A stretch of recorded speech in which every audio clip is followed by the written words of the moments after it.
Please.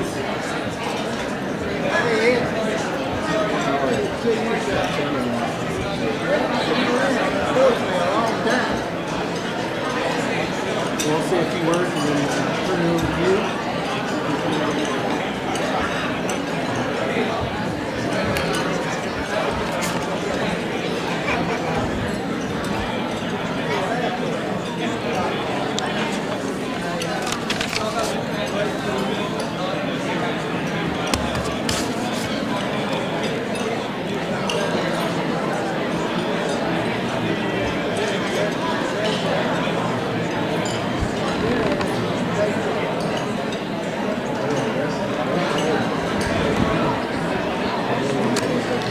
Good evening again. Tonight, I have the privilege to kick off this event, and I'd like to start by sharing with you a little history on how Junior Achievement was started. Founded in 1919 by Theodore Vail, who was president of American Telephone and Telegraph, which we know as AT&T. It was also founded by Horace Moses, president of Strathmore Paper Company, and Senator Murray Crane of Massachusetts. The concept for the Junior Achievement Organization was to teach young people about business. To quote founder Theodore Vail, "The future of our country depends on making every individual, young and old, fully realize the obligations and responsibilities belonging to citizenship. Habits are formed in youth. What we need in this country now," he said, "is to teach the growing generations to realize that thrift and economy, coupled with industry, are as necessary now as they were in past generations." With this foundation, these three gentlemen solidified the concept for Junior Achievement and developed its first program. The company program was developed as after-school clubs that operated like miniature businesses. Students worked with adult advisors from the business community, and they created their own ventures.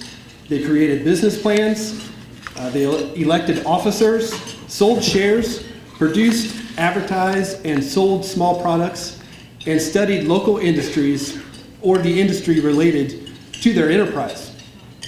By doing this, they gained a greater understanding of business principles. As the rural to urban exodus of the populace accelerated, along with the Industrial Revolution, so too did the demand for workforce preparation and for entrepreneurship. The consensus was that Junior Achievement was right for the times. In its early years, Junior Achievement was a regional organization based primarily in the Northeast United States. In the 1940s, JA's president Charles Hook helped organize a meeting of more than 750 of the day's leading business executives in New York City to explore the transformation of Junior Achievement from a regional organization into a national one. The 1940s saw yet another important development, the entrance of Junior Achievement into schools. Although this first appearance only was to introduce students to the company program through assemblies, the valuable relationship with the schools would later impact the way Junior Achievement operated. Then in the post-war years, Junior Achievement experienced explosive growth.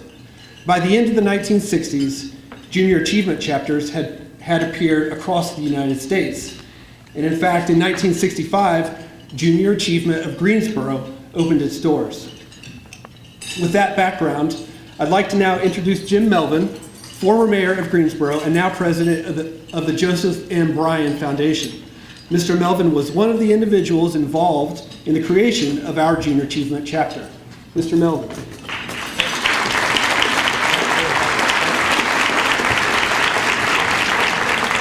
Well, thank you very much. And I think you're out there, but I can't see you because of the lights. I would also like to say, because we're here in the spirit of entrepreneurship, that we ought to all just pause for a second and thank God that we can live in a country, that we can be free and go out on our own and create our own destiny. And that is really unusual in this world today.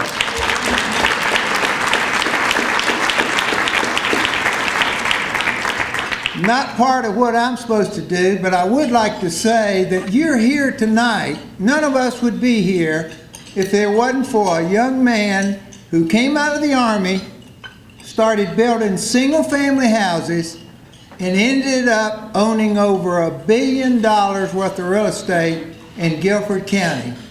And one of his dreams is this beautiful, magnificent facility we're in now that's run as well as any facility of this type in the nation. And that was Joe Curry. And I think we ought to say thank you, Joe.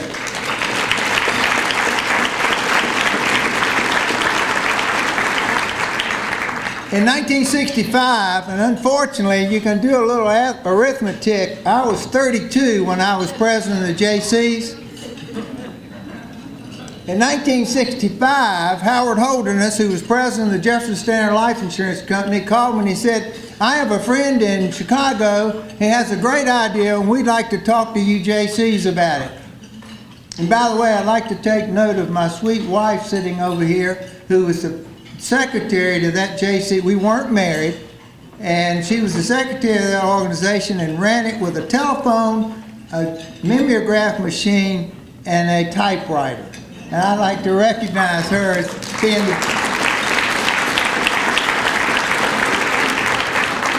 So, Mr. Holderness and I met with this young chap from Chicago. He was head of a life insurance company also, and he told us about this project, Junior Achievement. It was a natural, especially a natural for a JC organization. In 2 weeks, we had a meeting at the old King Cotton. Now that won't mean anything to any of y'all because it's been blown down for about 10 years.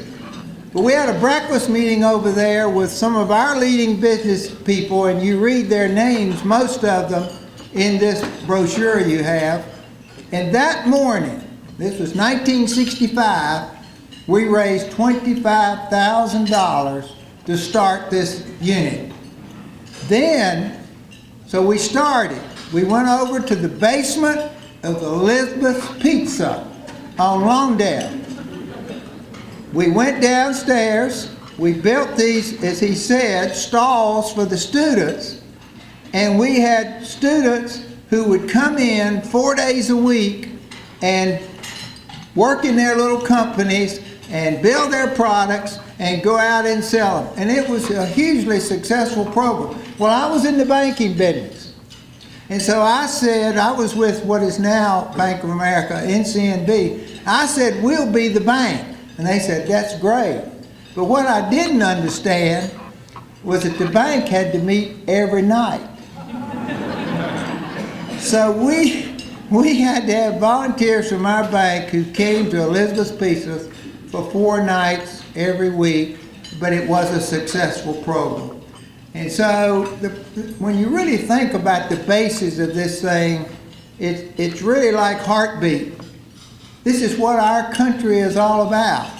And the more we can teach our young people that making a living is important, and especially making a living and creating something and creating some opportunities for other people is really what it's all about. And that's what's the basis of Junior Achievement.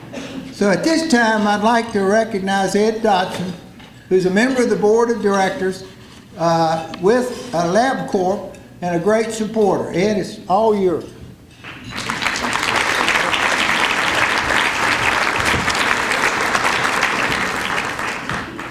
I tell you what, Jim's a tough act to follow. I believe he could win the mayoral race again if he wanted to. I'm not in.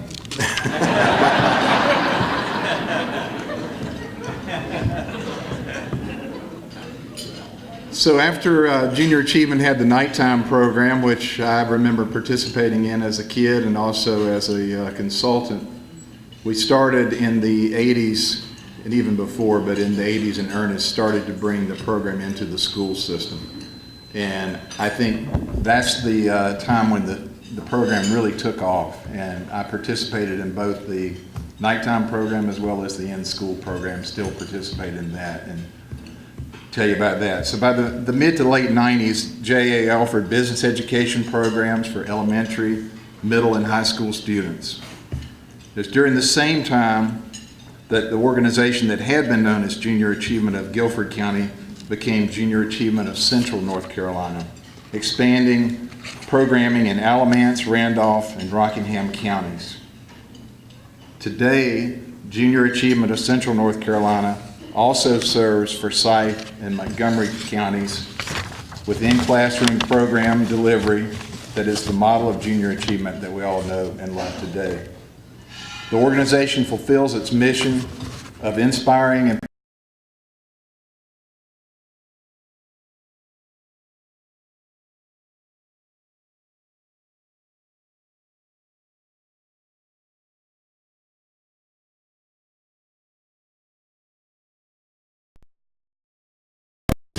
work experiences to bring the JA programs to life. These programs promote real-world, hands-on, and collaborative forms of learning, utilizing role play, simulation, and face-to-face engagement with our business volunteers. And when I think of that hands-on role play, I have to think about my good friend Jim Geiger.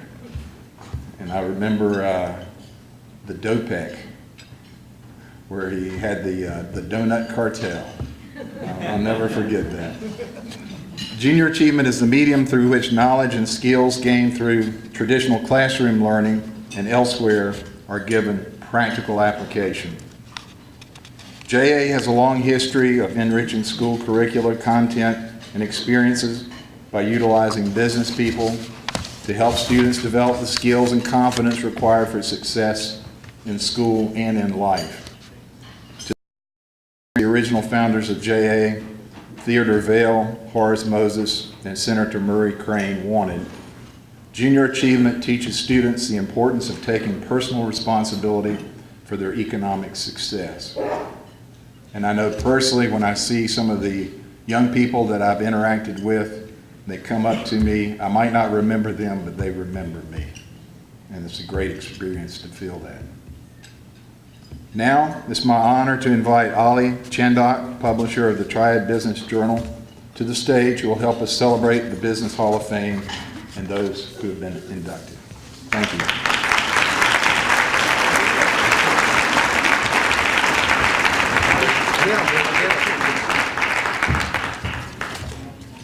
All right, good evening, everyone.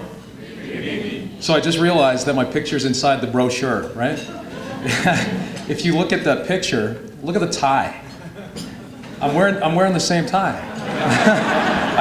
I promise I have more than one tie. It's just coincidence. I should have sent you a different picture. Folks, as Ed said, I'm Ollie Chandak. I'm the new publisher of the Business Journal. I've been here 8 months, so I still call myself the new guy. I figure I can use that for another 4 months or so, right? Is that okay? So I'm still the new guy.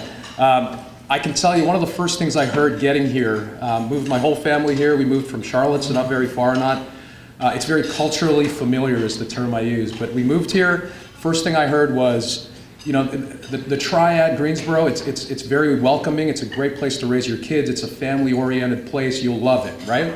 So I can say with certainty 8 months later that it has been everything that it was built to be. It's been absolutely awesome. People reach out. They connect with us, they connect with my wife, my children have new friends. It happened very quickly and it's been absolutely awesome. So I say thank you and I'm very glad to be here. All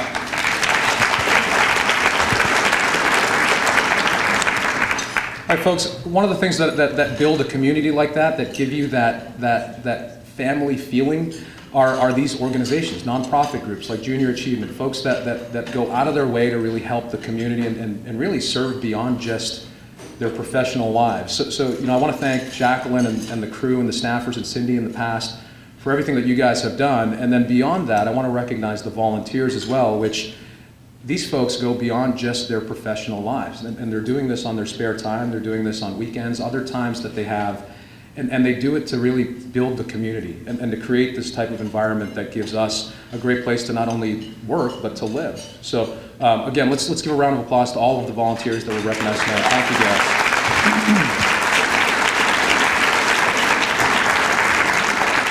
All right, folks, so we'll start with the program. Since 1980, Junior Achievement of Central North Carolina has annually hosted an event called the Business Hall of Fame. Many of you have attended in previous years. The event was created to honor past and present business leaders who made or are making legendary contributions to our communities and who believe in the free enterprise system.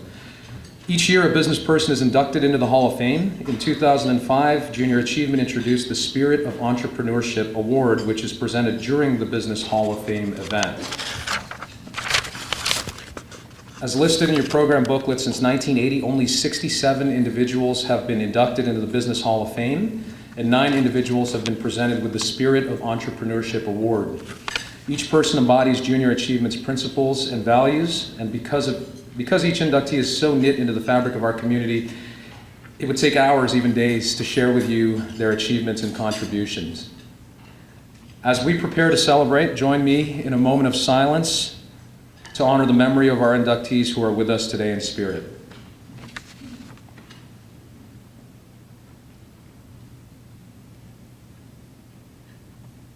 Thank you.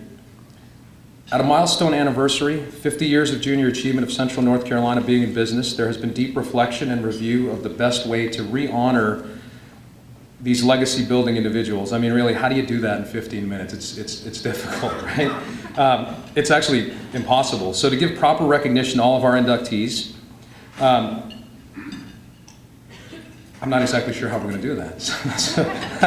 However, what we do realize is that there are consistent themes or words that come to mind when we think of our inductees. I'm going to give you 4 themes that we're going to talk about today, and you'll hear it throughout. And we'll recognize these folks, and I want you to keep these themes in mind. Number 1 being innovation.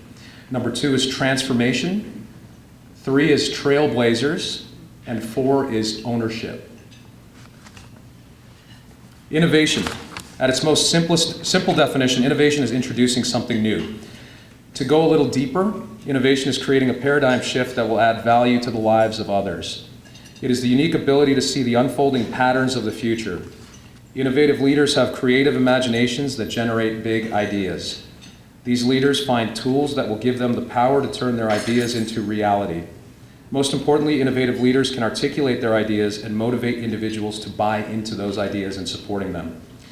In the 60s, 11 of the Business Hall of Fame inductees identified a new way of supporting the local school system with real-world business education, a way to empower young people to understand the potential they have to be innovators themselves. Junior Achievement.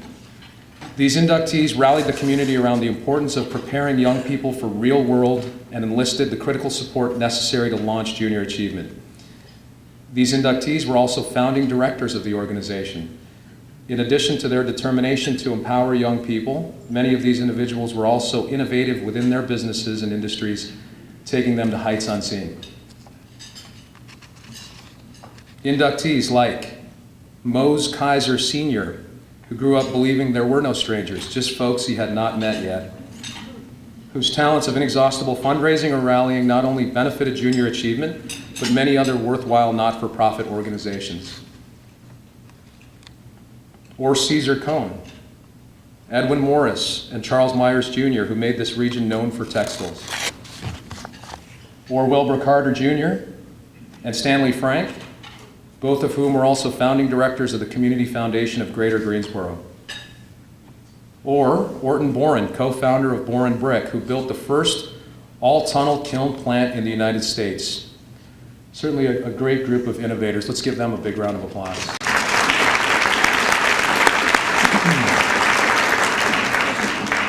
The second theme that I mentioned tonight is transformation. To transform is to change in form, appearance, structure, or condition. So to be a transformative leader, what are the key ingredients? I'm going to give you 4 ingredients. Number 1, belief in something greater. Transformative leaders believe that good enough never is, what works can always be better, and that more can be done to benefit an organization and community. Second, vision. Transformative leaders have the ability to see something that does not currently exist and to articulate what is only visible within our imaginations. Third is values-based. Transformative leaders are committed to values like quality, superior service, and integrity. And fourth is influence. Transformative leaders generate loyalty, trust, and respect. With that as their foundation, they are able to influence their environment. They challenge the status quo, pave the road for future collaborations, and drive better results than any other could imagine. With these ingredients at the forefront of our minds, we think of the landscape, for example, of downtown Greensboro, and the inductees whose investments in physical space and in corporate philanthropy have set the bar. Inductees like Julian Price, Howard Holderness, Joseph M. Bryan, Roger Souls, and Chuck Cornelio, who made Jefferson Life Insurance Company, what we now know as Lincoln Financial Group, into a pillar of our community. Or inductees like William Hemphill, Charles Reed, and Sidney Stern Jr., who led United Guarantee into the major employer that it is today.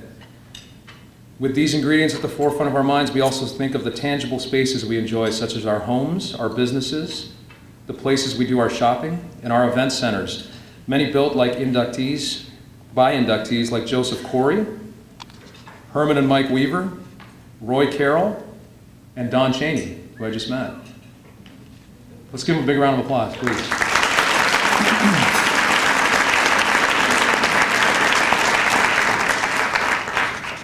With these ingredients at the forefront of our minds, we think of inductees that transformed industries which play a vital role in our community's economic stability. Inductees like Michimasa Fujino, Lunsford Richardson, and the Sheets family. Let's give them a big round of applause, please.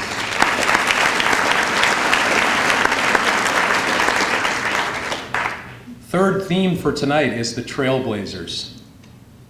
Portland Trailblazers? Trailblazers, all right. Trailblazers are individuals who break down barriers, paving a path for others to easily navigate what would have been a more difficult journey. Driven by inspiration, by courage, by humility, and by perseverance, many Business Hall of Fame inductees are trailblazers. Trailblazers who broke glass ceilings, like Margaret Earl, the first woman voted to the board of directors of the Greensboro Chamber of Commerce, or Ann Allen, the first woman to serve as president for the Greensboro Board of Realtors, or Dr. Pat Sullivan, who was the first woman to serve as UNCG's chancellor. Let's give them a big hand, please.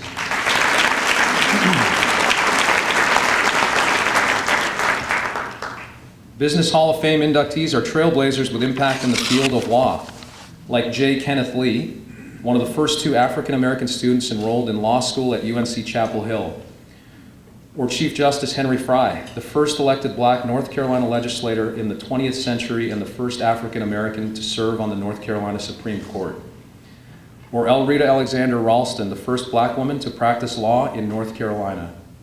Another hand, please.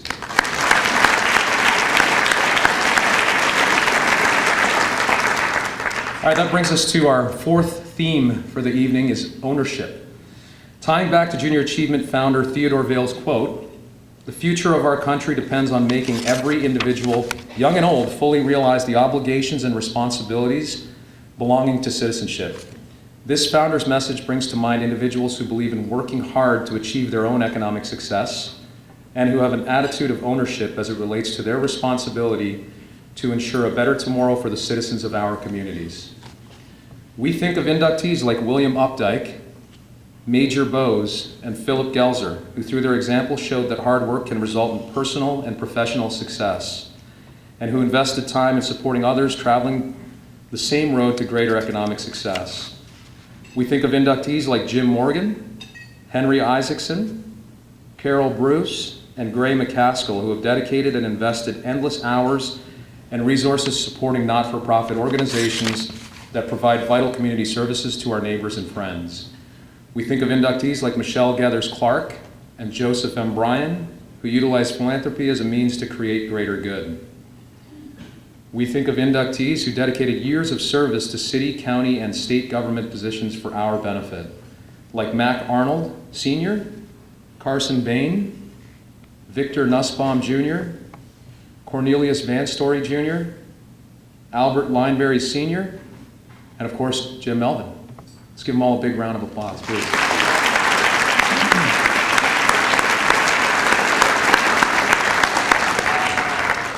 So folks, let me recap the 4 themes that we're going through tonight: innovation, transformation, trailblazers, and ownership. These are the key words describing those who have been inducted into the Business Hall of Fame. All of the inductees, whether in business or in civic engagements, are driven by the following. To quote Jim Melvin, "It is not sufficient to simply identify a need or a problem within our community. We owe it to ourselves and our fellow citizens that we do whatever we can do to meet those challenges. To do that, we first have to be aware enough of the world around us to become concerned and then determined enough to do something about improving our condition. Now, to introduce two other legacy-building individuals with 25 years committed to helping young people learn how to model the themes and individuals we've celebrated tonight is Cindy Hayworth. Cindy?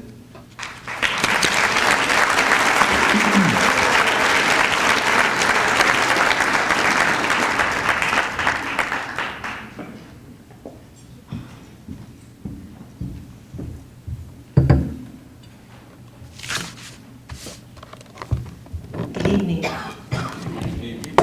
It's good to see you again. Before I get started, and I'm sure this is not going to surprise Jacqueline, I'm going to go off script a little bit. I know that people choose to come to these events, and they do it on their own accord, and they pay to come to these events. It is a fundraiser for Junior Achievement. But I'd like to, if Jacqueline doesn't mind, and since I'm here, I'm kind of in charge right now. I'd like for all the elected officials to stand. I'm not going to name you, but they get hundreds of invitations all the time to come to events, and they chose to come to this one. So because I have two at my table, I would like all the elected officials to please stand and be recognized.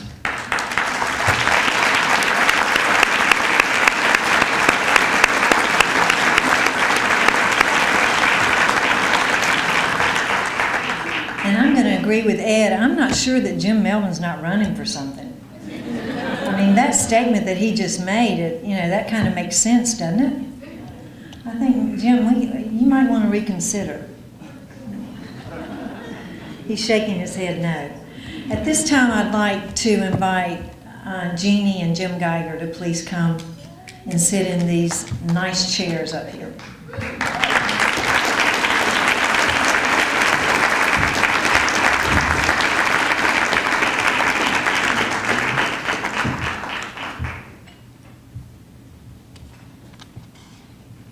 I didn't know these lights were going to be so bright. I would have done something different. Good. In all seriousness, tonight we're here to honor two people who have shown through their examples that it only takes two to change a community. In this fast-paced world that we now live, when everything is instantaneous, we sometimes forget that we are taking from everything around us and never giving back. We take precious minutes away from our children, our families, our friends and loved ones to tweet, text, take selfies, search, surf, Instagram, Facebook, and LinkedIn until there's no time left to give back. No time to be of service. No time to grab that little hand that's pulling at your shirt tail, just trying to get your attention for some eye-to-eye contact or a smile. For you see, every day through conversations, actions, and face-to-face meetings, we throw out little parachutes, little snippets from a conversation or an action. I wonder how many students notice the parachutes of the wisdom that Jeannie and Jim Geiger have thrown out through the years. I wonder how many students have grabbed those lifelines and seized those snippets of opportunity and hope. Life-changing parachutes thrown out by all the volunteers, the contributors, the board members, and the staff of Junior Achievement that Jeannie and Jim initiated. These two will never know the exact number of lives they may have impacted, but I do know that it continues to grow. You know the old saying, behind every good man is a good woman? That's not the real saying. The real saying is, beside every good man is a great woman. And that's the role that Jeannie has played with Jim all these years.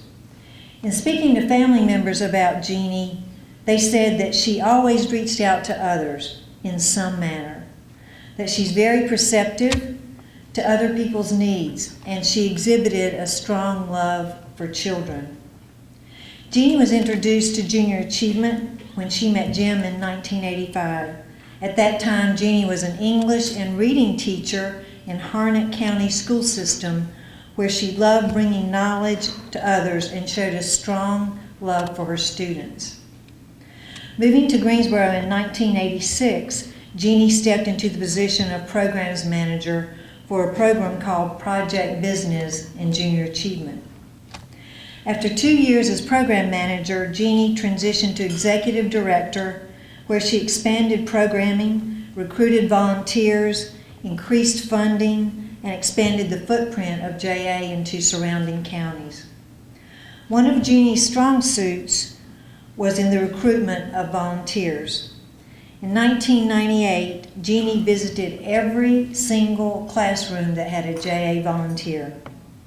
She was truly vested in the classroom, and she wanted to be sure that the volunteers were comfortable and that the students were receiving consistent programming from the volunteers. Remember I said earlier that family members said she was always reaching out to others? Well, Jeannie wowed me with her quiet enthusiasm and overwhelming passion in 1987 when she invited me to become a JA volunteer in the classroom. My first class was in the 9th grade at Grimsley Senior High School, and the parachute that Jeannie sent up for me ignited my love for being in the classroom for 25 years, and to this day, I believe in the power of JA volunteers and the power that they have to make a difference in a student's life. Jeannie, for that, I will always be thankful.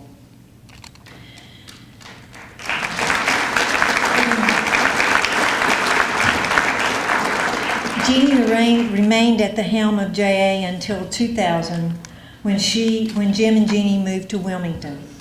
I could stop at this point and you could clearly understand why Jeannie is deserving of this Lifetime of Achievement Award.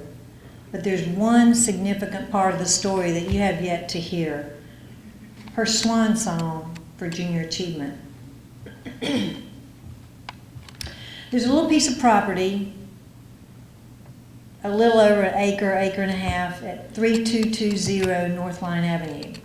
You know, right across from the Grand Theater, beside Friendly Shopping Center, right beside the beautiful lake at the Bog Garden, backs up to the spillway where the water flows over, where Jacqueline and Aaron got married last year. You know that little piece of property over there with a 140-year-old Starmount farmhouse sitting. Are you with me? You know where we are? Well, Jeannie helped make that happen. She was paramount in the negotiations and acquisition of the property gifted to JA by the Benjamin family. She also had oversight of the move of the house from its original location to where it now sits. This facility is the crown jewel of all the JA headquarters in the United States. After the deal was sealed and her successor was in place, Jeannie spent many hours driving back and forth from Wilmington to Greensboro to make sure everything was perfect. It was her swan song. Ladies and gentlemen, Jeannie Geiger.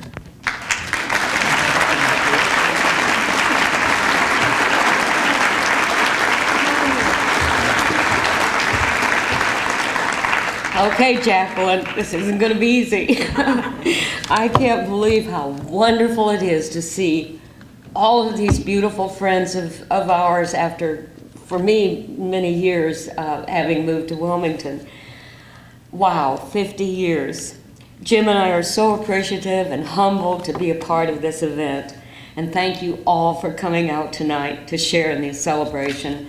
Jacqueline, we so appreciate you and your staff and all of your hard work for putting together such a first-class evening. And Cindy, thank you so much for your kind remarks. Your investment in JA has been so generous. You've influenced the lives of countless kids. And what a valuable resource you have been to me. I could easily recruit a volunteer if I just took that potential consultant to Cindy's classroom to visit and watch her in action. Gary Taft always referred to the JA board as a sweat equity board. He said, you don't serve on this board for something to look good on a resume. And those of you who have served and are serving now know exactly what Gary meant by this. In my 15 years with JA, I saw firsthand the dedication, the genuine support, the expertise, the talents that the board brought to JA to reach as many kids as we could. Alvin Parks once told me, Jeannie, you always try to hire people smarter than you. Well, that carried over to all of the talented people with whom I got to work. The business leaders, boy, the educators, the civic leaders, classroom consultants. And so every day with JA was an ongoing learning experience for me. And you can't even imagine how it's enriched my life. Of course, a highlight, as Cindy mentioned, of one of the most exciting things that happened during my time with JA was a result of the generosity of the Benjamin family and the Starmount Company when we received the gift of our beautiful headquarters that sits on one of the most tranquil spots in all of Greensboro. You all stepped up to the plate to make this dream come true for us. You all stepped up to the plate to make this dream come true for us. David George, my friend, contributing your design talents to not only preserve the beauty of the farm home, the Benjamin farmhouse, but to make it a very functional headquarters for us. And I don't know if Dave Ogren is here tonight, but he saw that we had all of the beautiful furnishings donated. I'll never forget when we went to High Point to his showroom, and boy, did I push the limit. I said, oh, I think this would look good, this would look good, and this would look good. And we got it all, and it is a beautiful, beautiful home for us. And also the Greensboro Kiwanis Club for funding that gorgeous bronze sculpture that sits outside, honoring our students and our programs. Jim, I want to thank you for all of your support you've given to me and JA over the years. I know there was many a night I would come in from work and you would say, can we please just talk about something other than JA tonight? Oh, goodness. I know your heart's in the right place, and I feel so fortunate to share life with you. And when Cindy said, Jim is a great woman, Jim and I have oftentimes said to each other, we're stuck with each other because nobody else would put up with either one of us. Oh, Jacqueline, we recognize your leadership and the dedication of your staff in continuing to grow junior achievement. And finally, as we reflect on where we are today, this Achievement Award clearly goes to all of the communities, all of you from the communities that serve junior achievement of Central North Carolina, with your investment and commitment in touching the lives of so many of our students. For that, we honor you all for taking the time to make such a big difference and contributing to the quality of our kids' lives. Thank you all so much.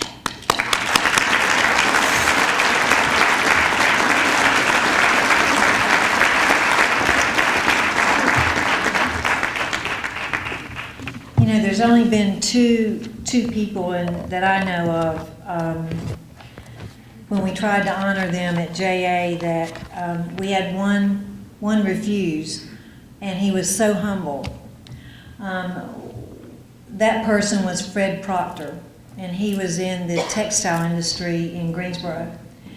And we went and talked to him, and he agreed to be honored, and he didn't seem excited, but his family was very excited.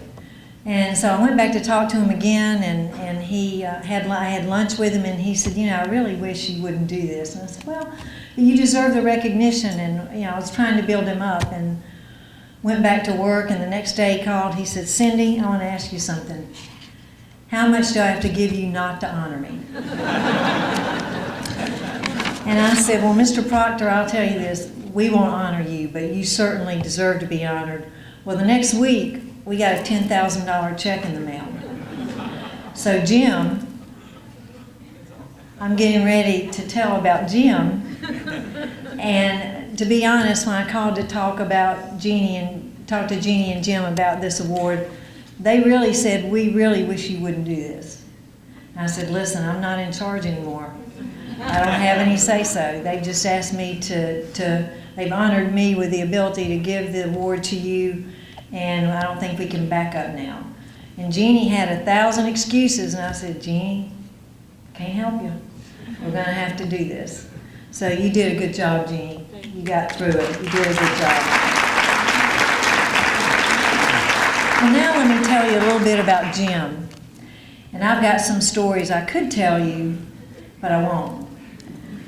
Jim Geiger, in any stretch of the imagination, is a successful businessman, an entrepreneur. He had his own business, Mechanical Systems, worked with his son, living the dream. The passion to help kids was instilled in Jim at an early age by his father, who was a Greensboro police officer for many years. Jim's father was instrumental in establishing the juvenile department within the Greensboro Police Department to meet the needs of juveniles that were brought in when they had gone wrong. In 1985, Jim was invited to make an investment in a program called Project Business. He gave a $400 contribution and then volunteered to teach the program in the classrooms. His first class was at Northeast High School, and Jim went on to volunteer every single semester since 1985 for 30 years, over 75 classrooms.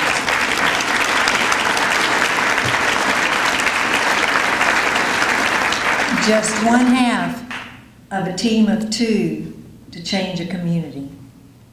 Over the years, Jim has volunteered in almost every school in Guilford County, including the Scales School.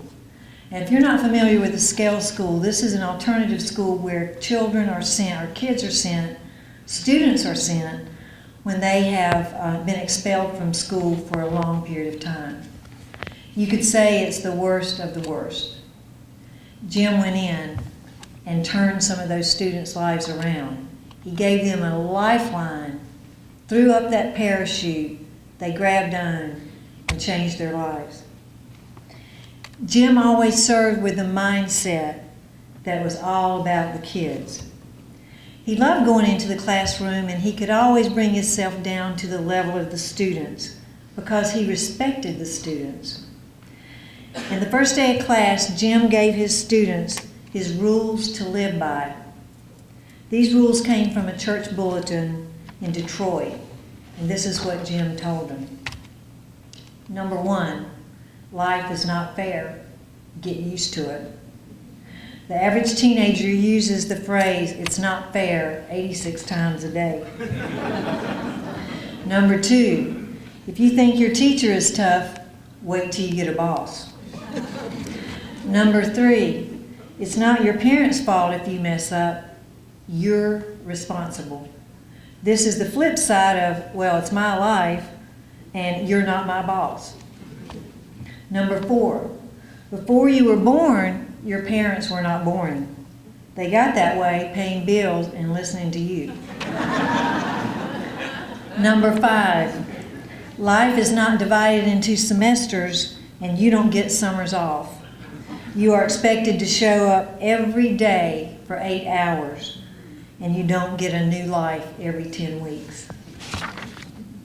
After 20 years of serving on the board of directors, Jim decided it was time to make room for new members, younger members, new blood.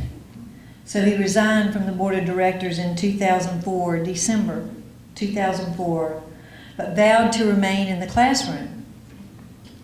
So the staff of JA got together and did this wonderful scrapbook for Jim. All these letters from all the students, all these pictures of Jim in the classroom. We even invited his wife and children to come to this meeting because it was a monumental moment, 20 years going off the board.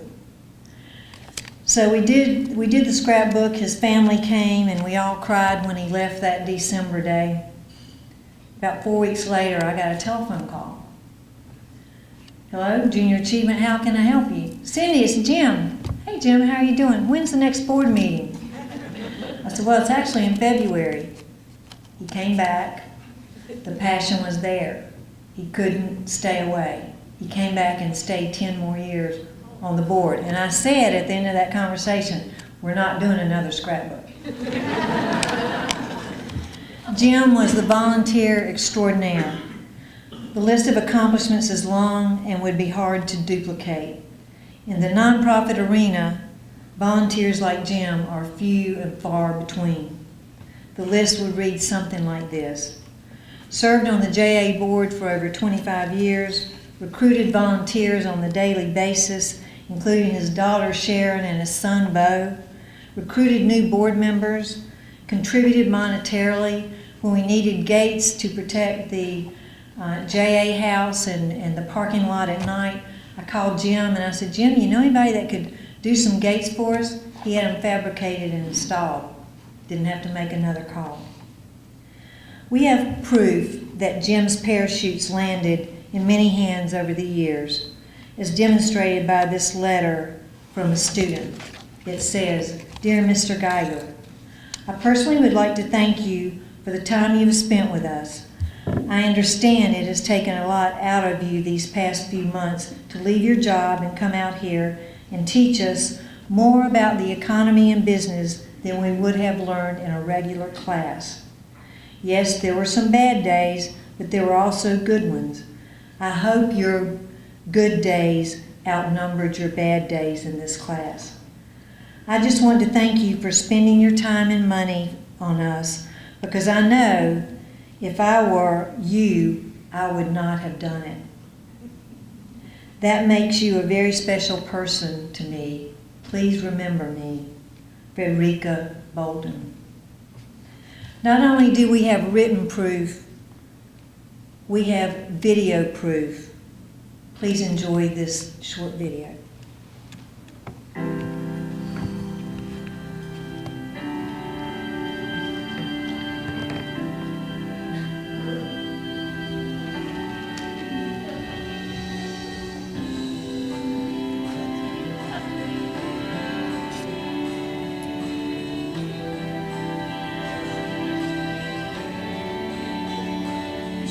Was in my early 40s with a lot of life before me, when a moment came that stopped me on a dime.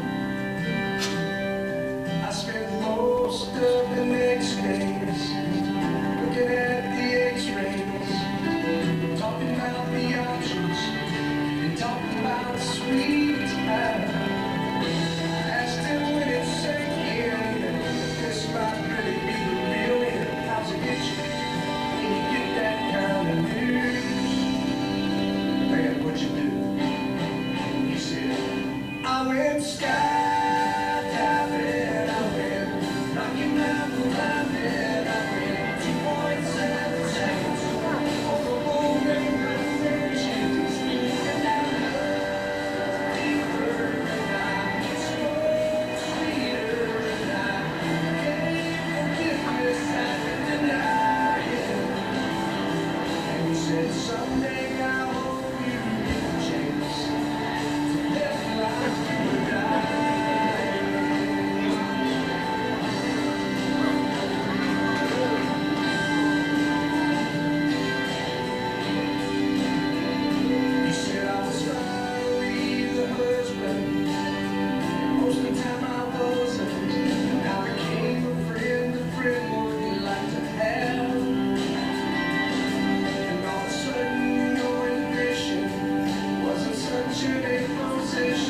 Thank you.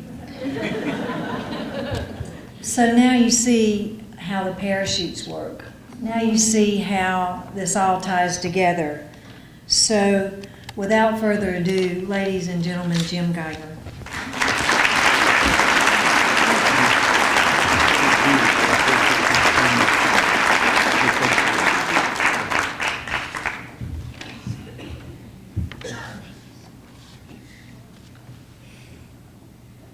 They got us here clawing and scratching because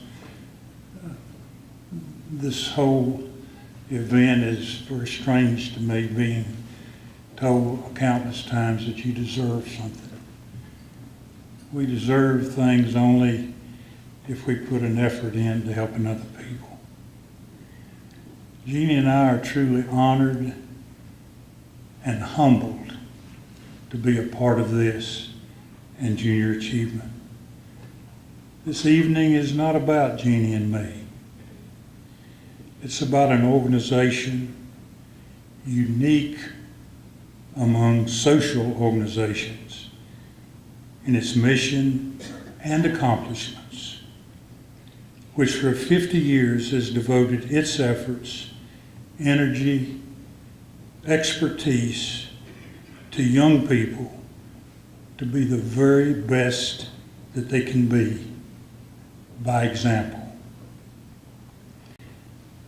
This evening is not about government programs or even money. It's about individuals sharing real life experiences, and that's priceless. My lesson plans were simple. In all of those classes I was fortunate enough to be in. How to get a job. Young folks, trust me, believe what I'm saying, and this is how you get a job. It starts with combing your hair, shining your shoes, and being polite. Those were my lesson plans. Volunteers who came before us, as well as the people in this room, are the real heroes.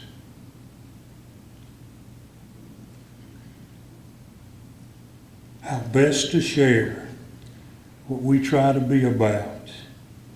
When the nice folks at the office would send us some pictures and photographs, I thought about that and I said, well, the simplest and possibly the most entertaining way to do it is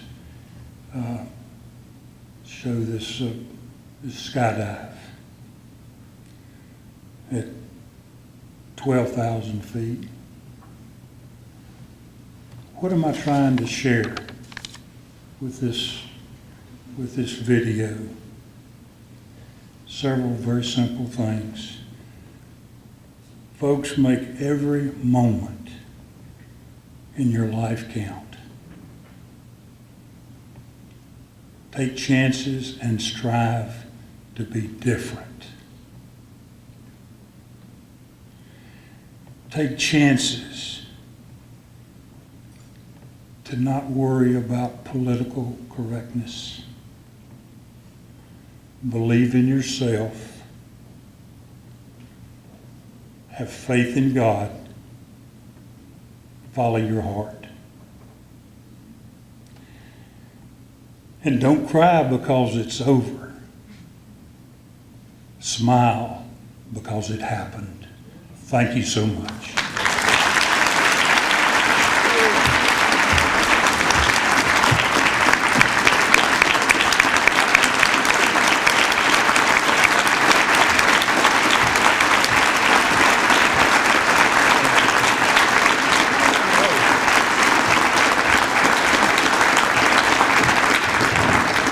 Jeannie can step up right here, please, for a minute. Right here.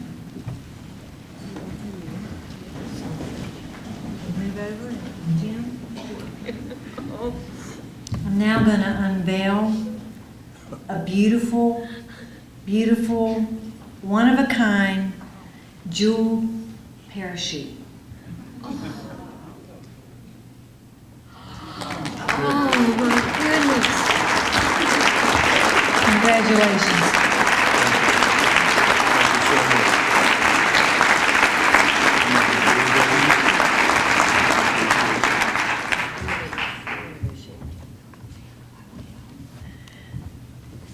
Jeannie says, I'm gonna go shake Jim Melvin's hand on my way out. Now I'd like to ask Jacqueline McCracken Wall to please come to the podium. She is the CEO and President of Junior Achievement. Thank you very much.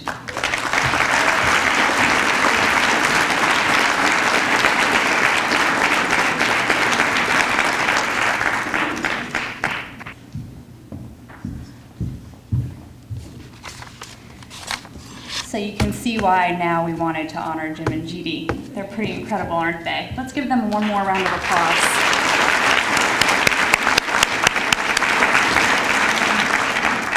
Cindy, thank you for your remarks. And Jim and Jeannie, thank you for a lifetime of service to Junior Achievement and to the students of the Piedmont Triad.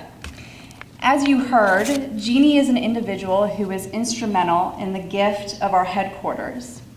On this momentous evening, we have some exciting news. I would like to invite Business Hall of Fame inductee and former Junior Achievement Chairman of the Board, Jim Morgan, to come share that news with us. Jim?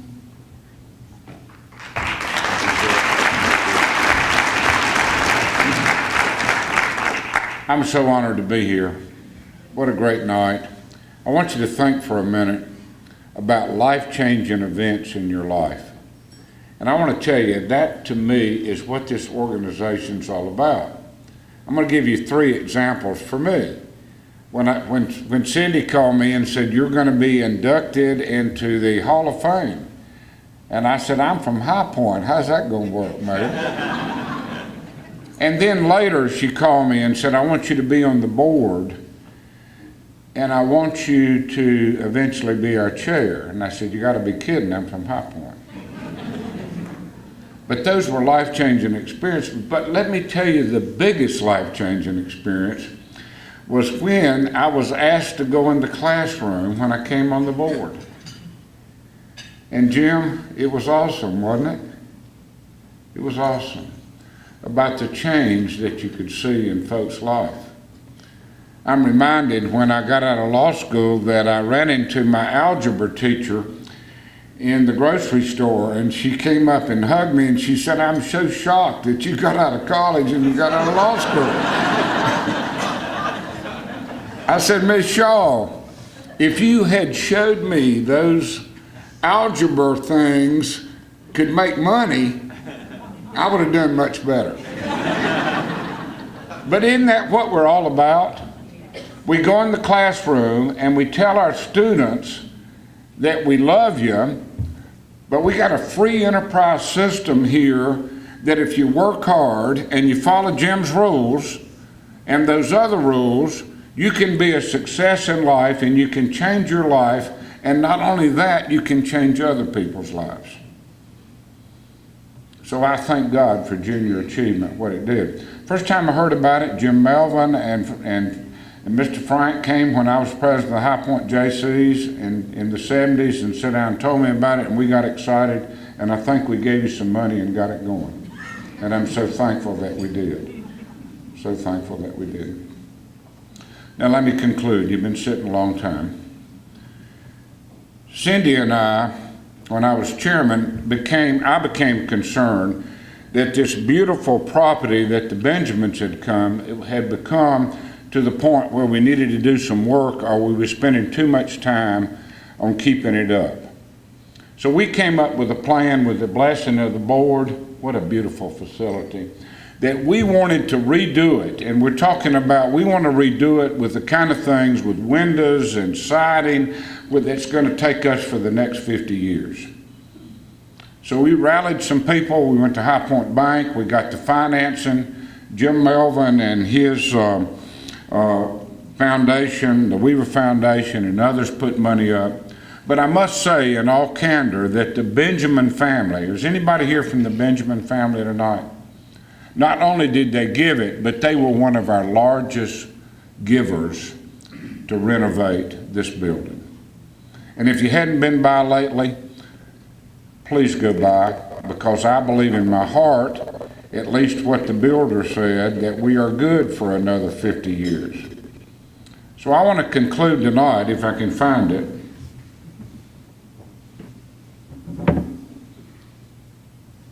with the good news. We have burnt the note.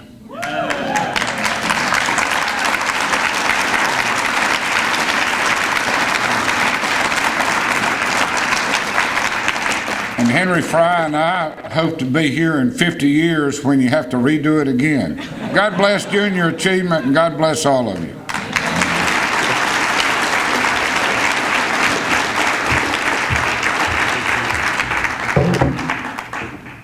Wow, being debt-free, what a celebration, no? Thank you, Jim, and thank you to all the investors who helped us achieve the goal of eliminating that debt by this past December. We were thrilled to go into a new year knowing that we could focus on raising money for the children that are served by Junior Achievement. We have so much to celebrate: a rich history, connections to extraordinary people, and a very bright future. A future grounded in passion for what we do and excellence in how we do it. A future grounded by the power of partnership and collaboration. A future grounded by the responsibility we feel to equip our young people with the tools and skills necessary to be personally and professionally successful in an ever-changing economic landscape. And most importantly, a future grounded in the boundless potential of young people. As we celebrate 50 years in the Piedmont Triad, we are reaching new heights of service.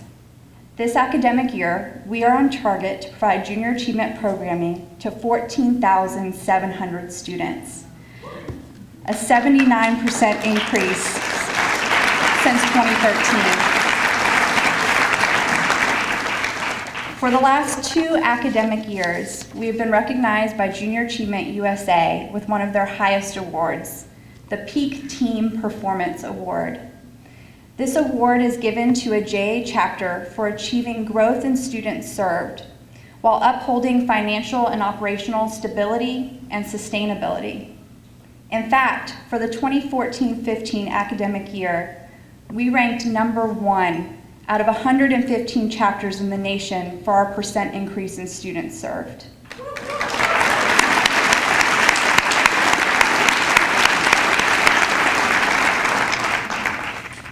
The results recorded and the level of performance we strive to achieve is only possible with the support of our investors. Thank you. With the support of our 500+ volunteer corps who enter classrooms across the Triad annually. With the support of new partners and collaborations like those established with Teach for America, Valley Academy, and members of Leadership Greensboro. With the support and unwavering dedication of a passionate team. Over the last year, the Junior Achievement team has grown and added new faces. We are now a mighty team of 5. At this time, I would like to ask the Junior Achievement team to stand as I call your name. Ashley Raper, Development Manager. Gail Murphy, Programs Manager for Alamance, Guilford, and Rockingham counties.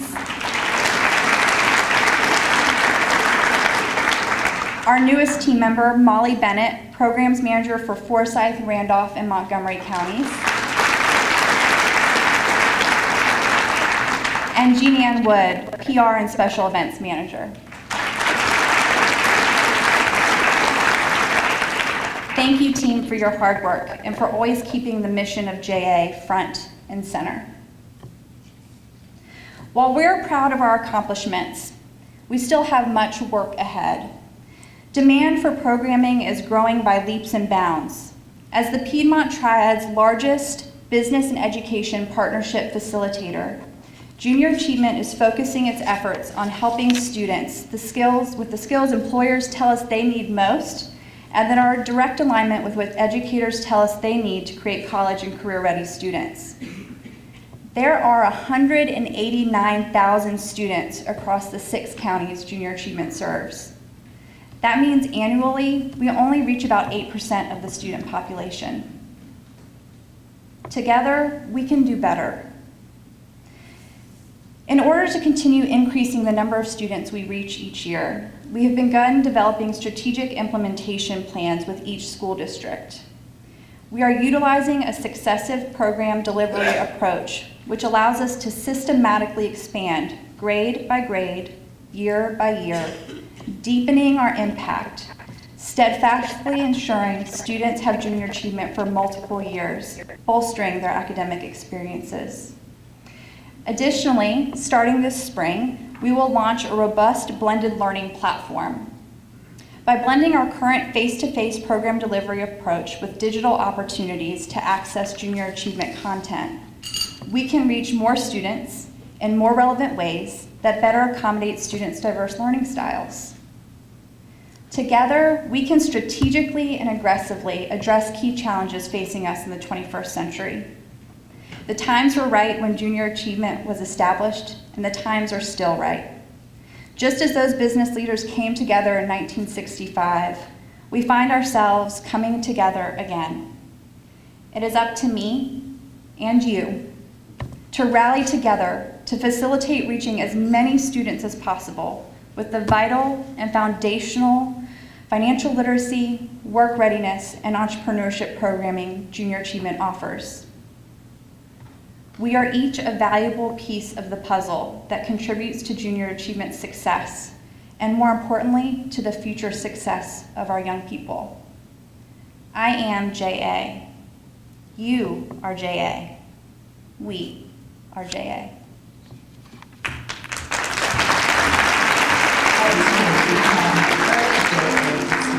In junior high school, I had the opportunity to go through junior achievement and an after-school program. I started when the program was first being rolled out to this country. We sat around a table, we developed an idea. Figuring out how to run a balance sheet, figuring out how to make products That we could build ourselves, that we could then market. and go door to door to sell them. And we broke even the first time. That was pretty lucky. That was my first experience in making my money for something that I made and I sold. Loved it. I am a hydraulics fan. As an entrepreneur, I consider the resources that I need. Plan my advertising. Then I set the price for my product and began selling. I treat my customers well so they will come back. I made a small profit. As a result, I hired another team member. That's me. I'm the CEO, and this is my investor and mentor, and this is my other investor. In fact, Junior Achievement has many investors. In 2 years, we anticipate 17,250 students across 750 classrooms. That's over 100,000 volunteer contact hours in our schools, with a projected economic impact of $2,307,000 annually. And when they did the presentation, I had an aha moment. I saw a lot of benefits for my students at Trinity High School. When I first heard of junior achievement, I was a little bit nervous about it, I saw the financial literacy component of it, where kids learn about budgeting.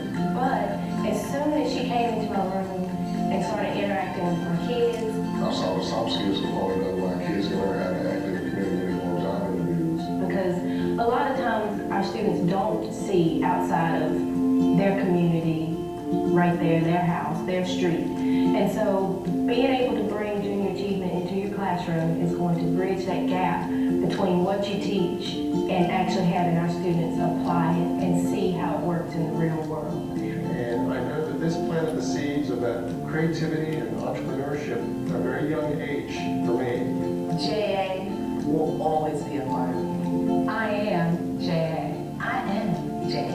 I'm JA. I am JA. I am. I am. I am. I am. I am. I am. I am JA. I am a lifelong JA.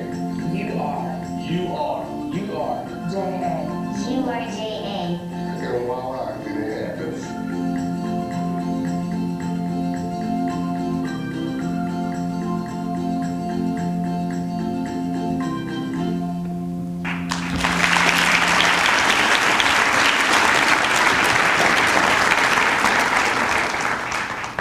Well, I'm going to be the last person to add my thanks to not only the sponsors and the staff and the board members, but each of the volunteers that are in the classrooms, volunteers such as officers from the Greensboro Police Department in the back there who've spent countless hours making impacts in children's lives. I get to say thank you 3 times, and it's a special thank you for me because not only am I a member of the board of Junior Achievement, so I get to see these great benefits, these great results on a daily basis. I get to work with this wonderful staff. I've also been a volunteer, so I've seen it firsthand in the classrooms. And I don't want to repeat what's been said already, but there is nothing like going into a classroom and volunteering. I can't put words to it. It's a magical experience. You walk out wanting to do it again, looking forward to the next class, looking for those kids' smiles and the excitement that they bring on a daily basis. So if you haven't had an opportunity to explore that, I wish you'd come speak with us in the back of the room this evening to explore that opportunity. But last, I want to say thank you as a Junior Achievement alum. I had the opportunity at Western Guilford 20-something years ago to go through a Junior Achievement class. And like most high schoolers, I was one of those kids who was okay getting by, and I enjoyed getting by, and that was all right. But I'll never forget, I know the classroom, the teacher, where I was when we started Junior Achievement. And one of the opportunities we had was to experience a career and learn to live off that income and budget. Well, one of the final classes in this program was taking all that, putting it into a 1040 EZ, and figuring out what the government did to that amount of earnings that you were given. And I'll say it forever changed my life. I went on to be an economics major trying to figure out why that happened. I haven't done it yet, but I do want to say thank you. You all were instrumental in that, and I'll add my thanks to you personally for that. But I'm the last thing between you and dessert this evening. We have cupcakes and coffee in the back, and we hope you'll join us for a few moments to talk with some of the staff and the board members. But thank you so much for spending time with us this evening. Thank you so much for all that you're doing, not only for JA, but in the community as a whole. Clearly, you all are active and engaged, and we look forward to seeing you next year. Thank you so much.